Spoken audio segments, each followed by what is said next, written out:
कहा गया है, जन्मना जायते शूद्रः संस्कारात् द्विज उच्यते, वेद पाठी भवेत् विप्रः ब्रह्म जानाति ब्राह्मणः। जन्म से सब कोई शूद्र हैं।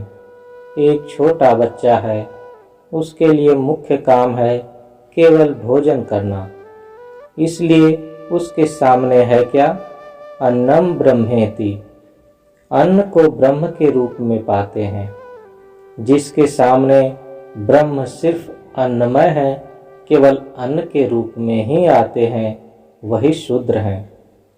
और जब मनुष्य की उच्च गति होती है तो ब्रह्म को अन्न के रूप में पाते हैं और तरह तरह के रूप में पाते हैं। तो मनुष्य के सामने ब्रह्म सबसे पहले आते हैं अन्न के रूप में। जन्मना जायते शूद्रः, उसके बाद मन में भी भूख आती है, प्यास आती है। तब वे देखते हैं केवल अन्न से तो नहीं चलेगा। तब होता है क्या? संस्कारात् द्विज उच्यते। तब उनको क्या होता है? आध्यात्मिक जिज्ञासा उनके मन में जग जाती है और उसको प्राचीन काल में कहते थे वैदिकी दीक्षा। यह जो वैदिकी दीक्षा है वह क्या है? उनकी जो सुप्रामंडेन भूख है, अति जागतिक भूख है, अति जागतिक तृष्णा है, उसको अधिक से अधिक जगा देना।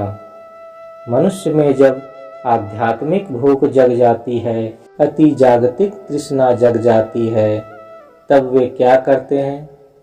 उसकी खोज में निकल पड़ते हैं। कैसे प्यास बुझाएं, यही प्रयास उनमें आ जाता है।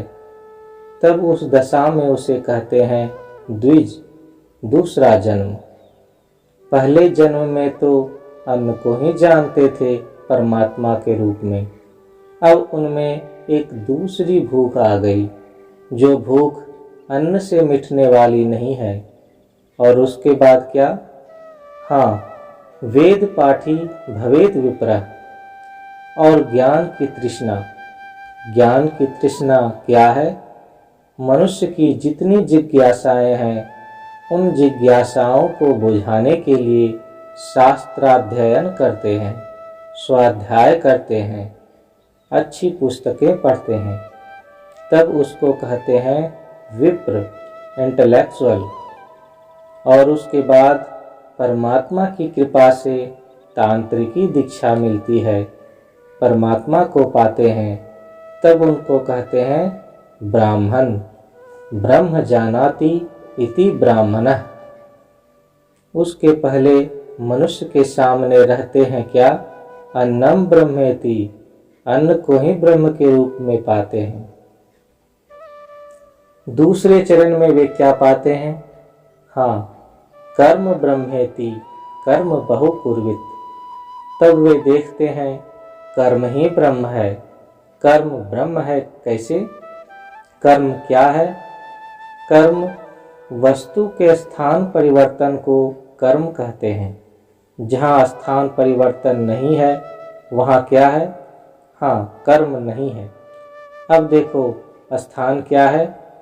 जो फंडामेंटल फैक्टर है, मौल दंड है, उनमें है देश, काल, पात्र। यह जो देश शब्द है वह दिश धातु से बना है। संस्कृत में दिश धातु माने उंगली से ऐसे दिखलाना। उंगली से जिस तरह से दिखलाते हैं उसे कहते हैं दिश। तो देशांतर प्राप्ति, वस्तु के देशांतर प्राप्ति, वहाँ देश काल पात्र हैं। परम पुरुष जब अपने मन में दुनिया में कुछ बनाते हैं अथवा किसी को अपने में प्रत्याहार कर लेते हैं तो वे करते हैं मन में। मगर उनके मन में भी दैशिक, कालिक, पात्रिक सत्ताएं रहती हैं, तभी न वे कर सकते हैं। इसलिए जहाँ उनके मन में गतिशीलता आ गई, सृष्टि माने गतिशीलता, जहाँ गतिशीलता आ गई वहाँ कर्म भी आ गया।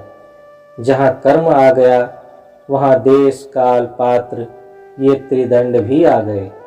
तो दूसरे चरण में कर्म ब्रह्मेति कर्म बहु कुर्वित, तो देखते हैं कि कर्म बहु कुर्वित, देखते हैं कि जीवन के कल्याण के लिए जो कुछ भी करते हैं, आध्यात्मिक उन्नति के लिए करते हैं, सब में वस्तु का स्थानांतरण है।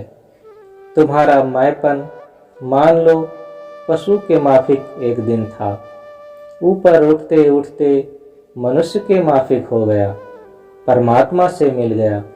यह भी स्थानांतरण है, यह भी तो कर्म है। कर्म से ही सब कुछ बनता है। कर्म ब्रह्मेति कर्म बहु कुर्वित। बुद्धिमान मनुष्य क्या करेंगे? वे हमेशा खुद को कर्म में व्यस्त रखेंगे, तब न तरक्की होगी। स्वयं की तरक्की तथा दूसरों की तरक्की के लिए कर्म करना अनिवार्य है। कर्म बहु कुर्वित। अब तो कर्म कर रहे हैं, मगर लक्ष्य ठीक नहीं है, गोल ठीक नहीं है। यह भी तो हो सकता है कि गति नरक की ओर हो, वह भी तो कर्म है। यह भी तो हो सकता है कि चोरी डकैती कर रहा है, वह भी तो कर्म है। कर्म करने के लिए एक लक्ष्य भी तो चाहिए। कहाँ जाएगा कर्म करते करते? उसका भी तो एक निर्दिष्ट पथ तथा निर्दिष्ट लक्ष्य रहना चाहिए। तब वे समझते हैं कि कर्म ब्रह्मेति कर्म बहु कुर्वित से तरक्की हो सकती है, मगर उससे अधोगति भी हो सकती है।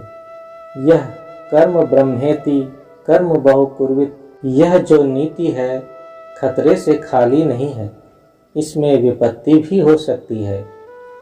तब वे सोचते हैं क्या? सत्यम ज्ञानम अनंतम ब्रह्म। सत्य क्या है? सत्य जब प्रतिष्ठित हो जाता है तब उसको सत्य कहते हैं। सत्य माने अपरिणामी, जिसमें परिवर्तन नहीं आता। तो ज्ञान क्या है? वही सत्यम, वही अनंतम, वही ब्रह्म है। आखिर तक पहुंच ही गए, मगर एकात्मकता जब तक नहीं होती तब तो अलग ही रह जाएंगे, दूर ही रह जाएंगे। वह भी एक ज्ञान है। चलो, जब नज़दीक आ भी गए, उसके बाद क्या करना है? वह भी चरम नहीं है। सत्यम ज्ञानम ब्रह्म, वह भी चरम नहीं है। अभी तक अहम ब्रह्मास्मि सोहम, मैं ही ब्रह्म हूँ, यह वचन में ही नहीं, भावना में, अनुभव में लाने के लिए क्या करना चाहिए? अपने मैंपन के भीतर परिवर्तन लाना पड़ता है। तो मैंपन का परिवर्तन ध्यान से ही संभव है। और ध्यान में प्रतिष्ठा के लिए आसन, प्राणायाम, प्रत्याहार, धारणा वगैरह मनुष्य करेंगे। और ध्यान की जो परिसमाप्ति है, ध्यान की जो परिपूर्णता है, वही है समाधि। समाधि क्या है? अहम ब्रह्मास्मि बोध में अस्थायी प्रतिष्ठा। श्री श्री आनंद मूर्ति, पटना, 8 अक्टूबर 1978।